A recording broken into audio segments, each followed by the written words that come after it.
नमस्कार, daily update में आपका स्वागत है। मैं आपके साथ अंजलि चौहान। डेली अपडेट में देखेंगे आप वो खबरें जिनका है आपसे सरोकार। आइए नजर डालते हैं आज की ताजा तरीन खबरों पर। वॉर जोन से भारतीयों को निकालने के लिए चलाया जाएगा ऑपरेशन। उड़ानों का खर्च उठाएगी मोदी सरकार। यूक्रेन के वॉर जोन में फंसे भारतीयों को वापस लाने के लिए ऑपरेशन चलाया जाएगा। पड़ोसी देशों में जमीन के रास्ते भारतीय नागरिकों के पहुंचने के बाद विशेष उड़ानें चलाई जाएंगी।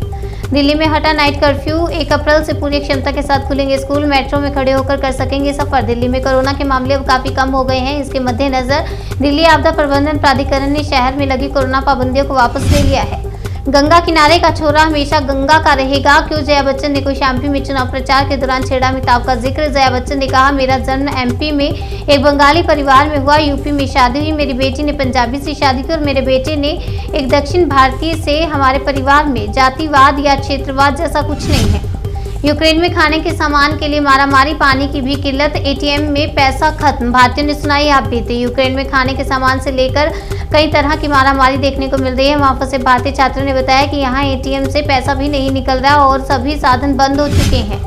महाराष्ट्र के मंत्री नवाब मलिक की मुंबई के अस्पताल में किया गया भर्ती। 2 दिन पहले ईडी ने किया था गिरफ्तार। महाराष्ट्र के मंत्री और एनसीपी नेता नवाब मलिक को मुंबई के जेजे अस्पताल में भर्ती कराया गया। अभी तक यह पता नहीं चला है कि किस वजह से उन्हें अस्पताल में भर्ती किया गया।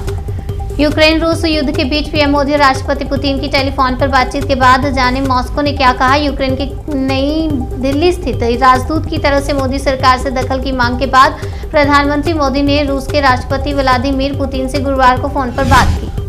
शोपियां में सुरक्षा बलों ने किया आतंक पर करारा प्रहार। मुठभेड़ में मार गिराए 2 आतंकी। भारी मात्रा में हथियार बरामद। सुरक्षा बल इलाके में तलाशी अभियान चला रहे थे, तभी वहां छिपे आतंकवादियों ने उन पर गोलियां चला दी। सुरक्षा बलों ने भी जवाबी कार्रवाई की, जिसके बाद मुठभेड़ में 2 आतंकवादी मारे गए। पीएम मोदी ने कहा कि जो बीते कुछ सालों से भारत अपने रक्षा क्षेत्र से जिस आत्मनिर्भरता पर बल दे रहा है, उसका कमिटमेंट आपको इस साल के बजट में भी दिखेगा। सेना का आत्मविश्वास नई ऊंचाई पर। पीएम मोदी ने कहा कि बीते कुछ सालों से भारत अपने रक्षा क्षेत्र में जिस आत्मनिर्भरता पर बल दे रहा है, उसका कमिटमेंट आपको इस साल के बजट में भी दिखेगा। रूस यूक्रेन की जंग में तालिबान ने की शांति की पैरवी। कहा, हिंसा से दूर रहेंगे दोनों देश।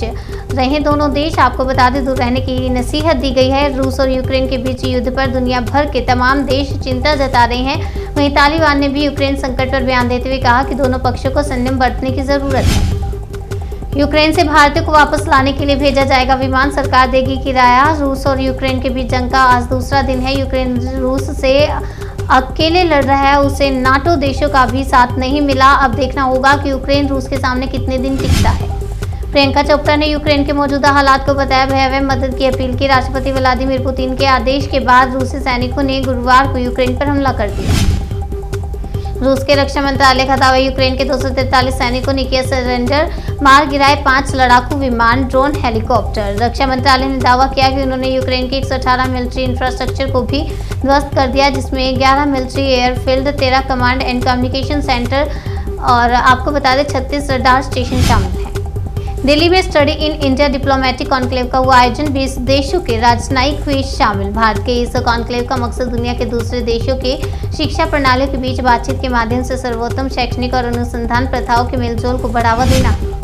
अमित शाह का दावा, भाजपा 300 पार। जनता से बोले दिवाली और होली पर योगी सरकार देगी मुफ्त सिलेंडर। अमित शाह ने दावा किया कि कोरोना काल के दौरान देश में 80 करोड़, उत्तर प्रदेश में 15 करोड़ लोगों को 2 साल तक प्रति व्यक्ति 5 किलो अनाज प्रति माह मुफ्त देने का काम नरेंद्र मोदी ने किया। सुल्तानपुर में सीएम योगी आदित्यनाथ रैली में दिखे। बुलडोजर स्टिकर पर लिखा, बाबा का बुलडोजर। यूपी के सुल्तानपुर में सीएम योगी ने एक चुनावी सभा को संबोधित किया, जिसमें उन लोगों की भारी भीड़ देखने को मिली। वहीं रैली में कई बुलडोजर भी दिखाई दिए, जिन पर स्टिकर लगे थे।